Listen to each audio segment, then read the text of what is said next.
অবৈধ। আমরা যদি অবৈধ হয়, সরকার অবৈধ, এমপি অবৈধ, কমিশনার অবৈধ, চেয়ারম্যান অবৈধ, এমপি অবৈধ। যেহেতু আমরা অবৈধ না, আমাদেরকে সরকারে 150 করে জায়গা দিয়ে 300 করে জায়গা দিয়ে ওখানে মেপে আমাদেরকে প্লট করে ওখানে বসানো হয়েছে। এখন যদি আবার আমাদের কোন সেটেল ফাইটারে করে, আমরা আর মানবো না। আমি প্রশাসনকে আরেকটা কথা বলতে চাই, ওই দলিলের মধ্যে 9 নম্বরে একটা কলাম লেখা আছে, যদি সিভিল এভিয়েশন ওখান থেকে আংশিক জায়গা দখল করতে পারে তাহলে তাদের দলিল বৈধ হবে, আর যদি আংশিক জায়গা দখল করতে না পারে তাহলে তাদের দলিল জনস্বার্থে বাতিল বলিয়া গণ্য হবে।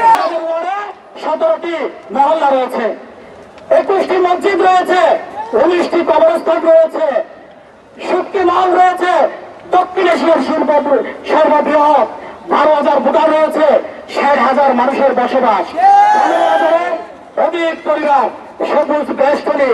40 বছরে আমরা হাঁটি পা তিলে করে গড়ে তুলেছি আমাদের সেই পুরো গড়ে থাকা রাজপ্রাসাদ।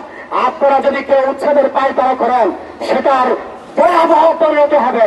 এই বসবাসের জায়গাকে 682 একর জায়গা সিভিল এভিয়েশন আমাদের এলাকাকে জনশূন্য দেখিয়ে তারা বন্দোবস্তি নিয়ে নেয়।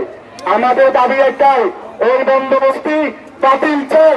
সাথে আমরা আমাদের এই 55 বছরের বসতি থেকে আমরা উচ্ছেদ হব না।